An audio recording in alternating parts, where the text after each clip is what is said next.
Yan, so what's up mga Lodi? So it's Neil again. So meron ulit tayong for unboxing. Ito ay yung parang hindi, ano to, dashcam para sa motor. Ito ay from BSIS.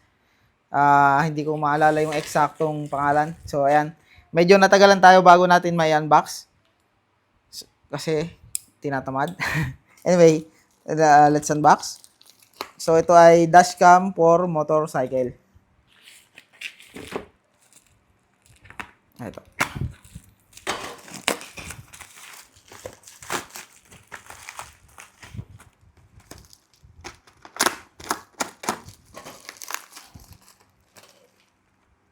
Napurol na yung ating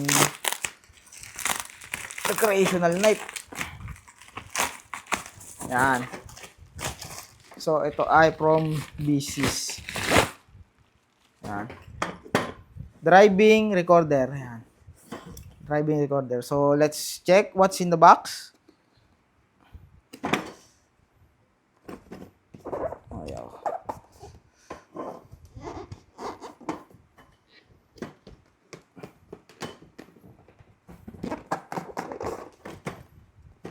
Ayaw.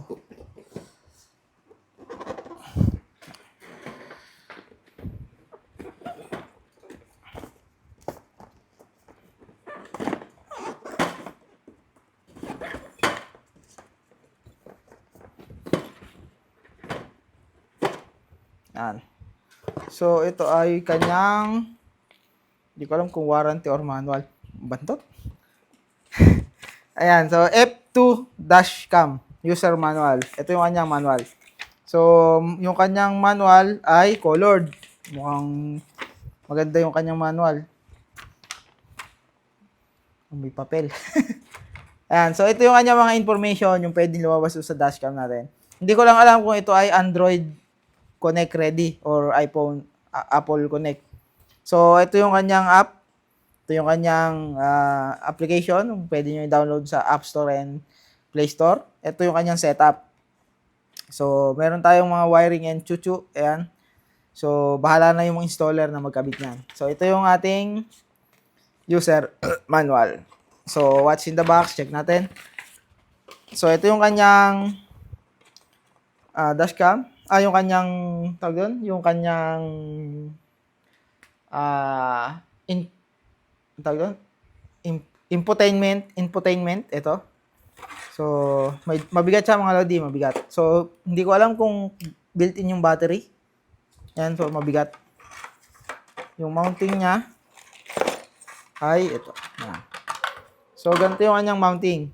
Ito yung kanyang mga connection, mga PS2 type na maliit. Hindi ko alam kung mini PS2 yung tawag dito. So, meron siyang pang sara, ayan. Para pang higpit. Tapos, ito ay parang aluminum. Bakal yata to. Try natin. Hindi wala pa lang dala. No pressure washing. Ayan, so no pressure washing daw. So, bawal siyang basahin. Hindi siya pwedeng, hindi siya IP67. Hindi siya IP67.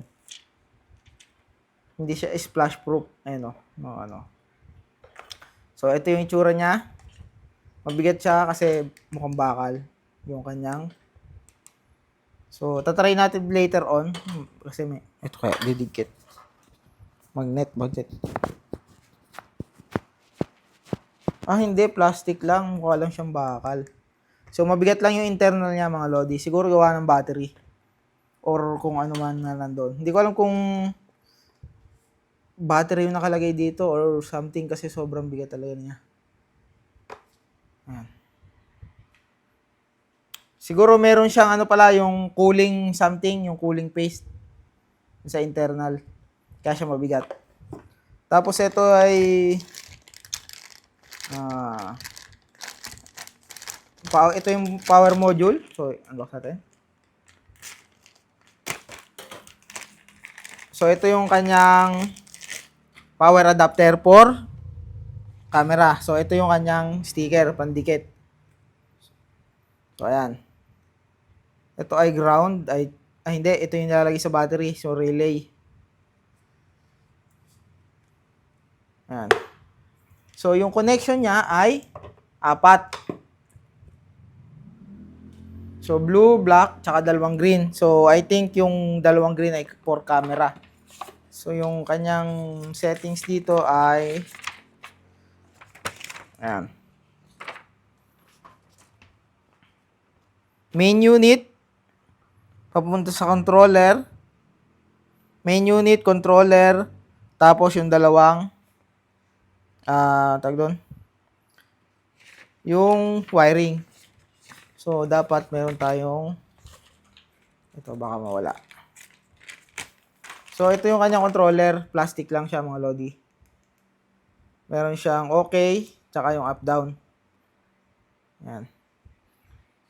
Tapos, yung kanyang ito yung camera.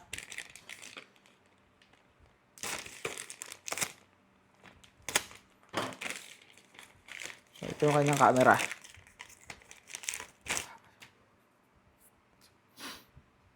Ito ay camera sa no pressure washing. Ito ay 1080p na camera. Hindi siya napipihit. Parang baka aluminum to kaya hindi nadikit. Yung case, hindi siya plastic pero aluminum. So ito ay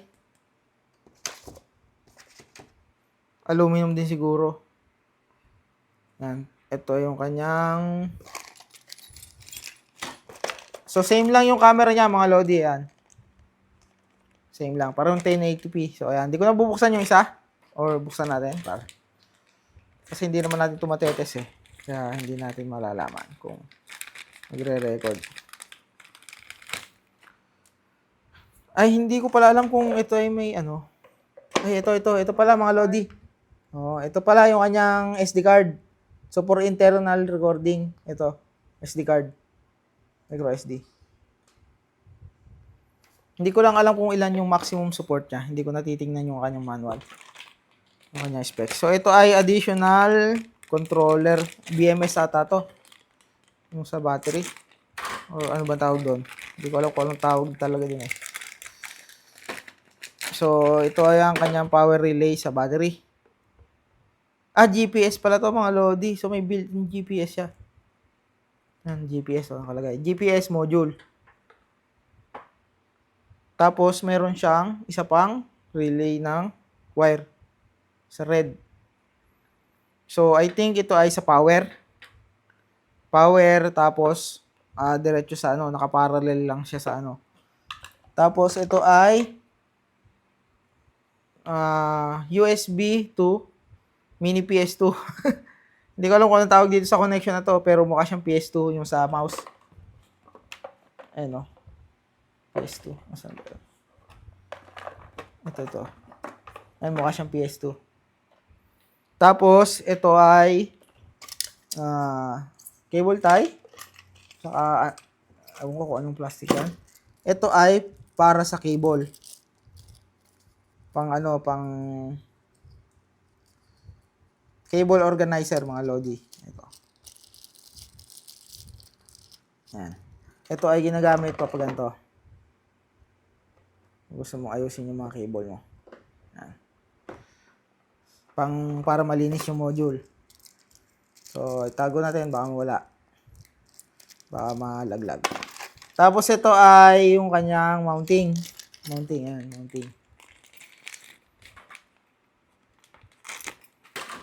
So, yung kanyang mounting ay aluminum.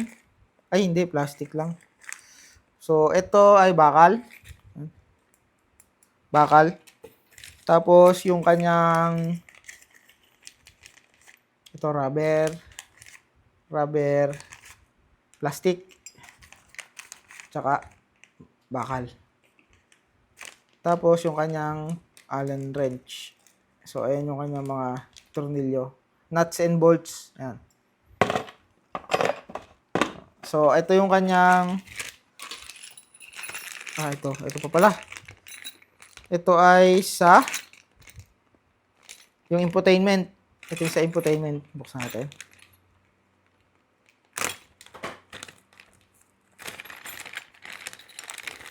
Yung infotainment niya, plastic lang din, mga lodi. Ito. Ano ba to, bakal? Hard plastic. Hard plastic lang mga lodi. So, ang bakal lang itong mismong mounting na to. Ito yung, kasi nadigkit. Ay, hindi nadigkit. Ano to, aluminum? So, hindi siya nadigkit. Hindi ko alam kung aluminum, pero ayan, rinig nyo naman. So, may isa.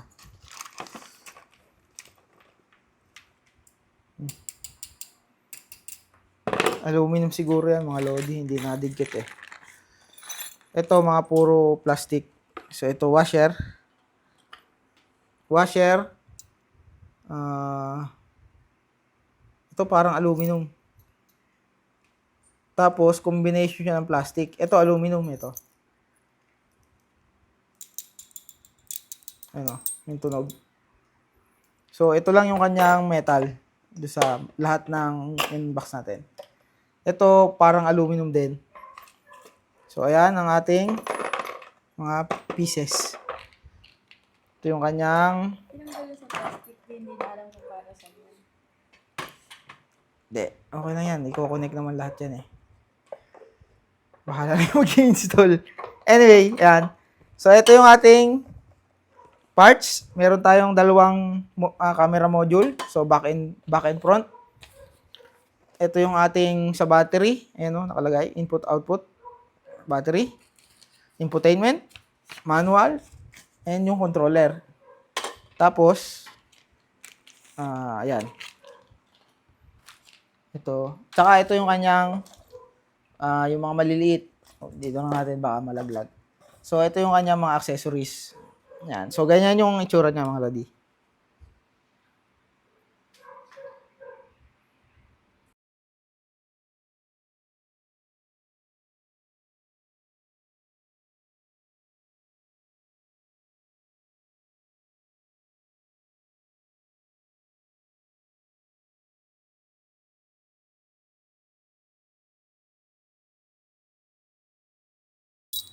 Ang pagbabalik ng mga permit. Ang pagbabalik sa ating kinunan. Kasi, kailangan natin naka-organize para pag ikinabit, madaling hanapin. Hindi kasi tayo mag-i-install. Kaya kailangan nating isalansan base sa ating pagkakakuha. So, ito ay okay na. Yan. So, ito ay anong laman? Battery. Pag hindi siya battery, then okay lang. Basta pinlastic natin. So, ayan. Naibalik na natin. Tapos, yung ating...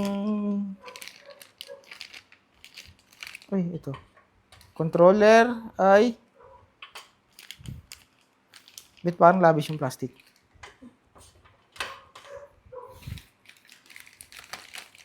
Ito ay tigisa. Tanda ko, tigisa to eh. Ang ating camera module. Ayan, tigisa. Tapos, meron tayong, ito pang isang controller. Isa din ng plastic. Oh, bit kulang naman ng plastic ngayon. Kung magkasama to. Sige, pwede na yan. Parang lumiit yung plastic.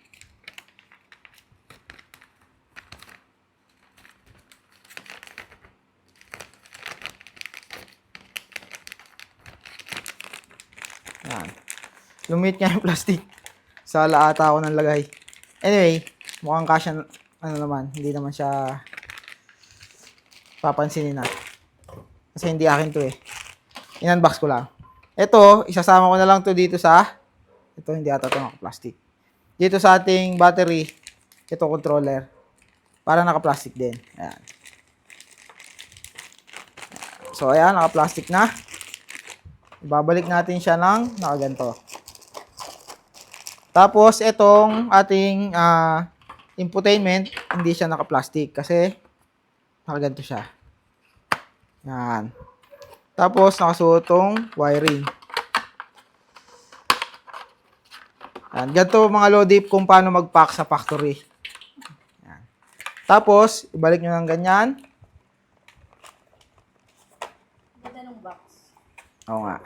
Tapos, yung kanyang manual, ayan, cover, para hindi magasgas yung ating... Ay, ganito ba yun? Sakto. Ayan. Oh, wala na? Okay na? Ayan. So, ganyan mag-pack sa factory, mga Lodi. Ganyan ang itsura niya. Ah. Yan.